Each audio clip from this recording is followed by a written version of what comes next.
Hi, this is Peggy from WAR. So many of you have seen in the video series of on the new normal in financial services that one of the questions actually pertains to regulations and policies that should be enacted in the wake of COVID-19. So personally, there are like three regulations that I would really like to see put in place now, and that are inspired actually two from Europe and one from the US. So the first one is related to credit history. So that would have a huge impact on Canadian financial well-being. So we all know that FICO scores are actually pushing negative behaviors like taking up debt, and that is actually not a very accurate assessment of an individual creditworthiness. But nevertheless, 90% of the decisions on credit are using FICO score. So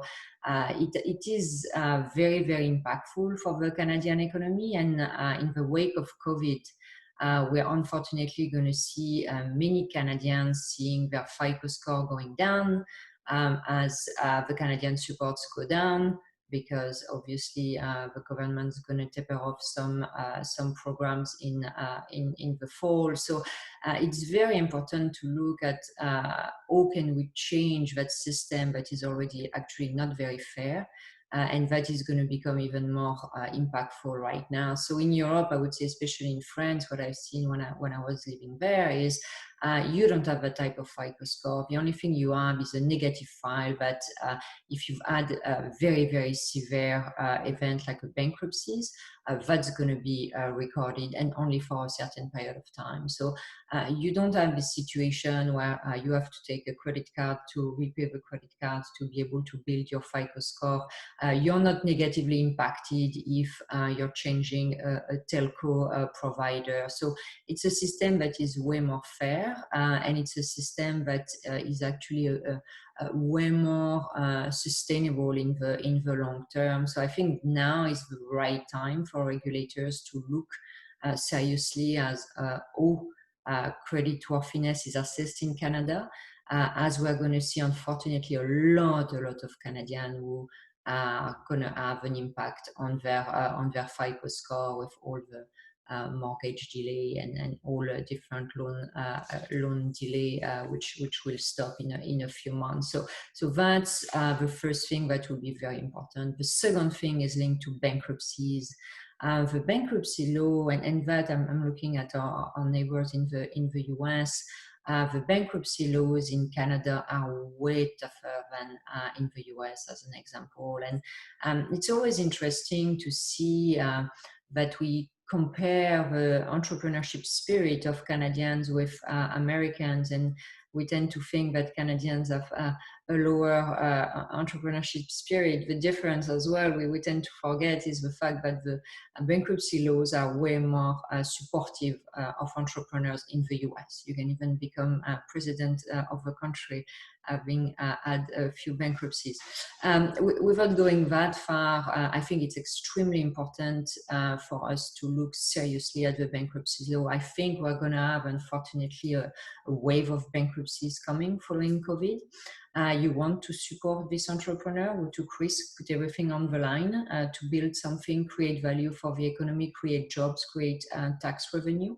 But you also want to support future entrepreneurs. So having bankruptcy laws that are more aligned with the ones that we see in the US will be a huge support for the Canadian economy. And the third regulations I'd like to see is also inspired from Europe, from France actually. The AMF over there, which is the regulators that oversee the financial markets, are putting in place controls regarding everything related to socially responsible investing. And that's very important. We've seen a lot of greenwashing in this area, and having the, I would say, comfort for the investors, whether they are retail, whether they are institutional, that when they see funds or companies that are tagged socially responsible, that they really are. And today, that's absolutely not the case. So it became very, very important for many people, actually, during the crisis, I would say almost for obvious reason, to look at responsible investing. And that's really the next frontier that Canada need to look at, is how do we support investors in this new normal, which everyone is looking at, maybe making more responsible decision.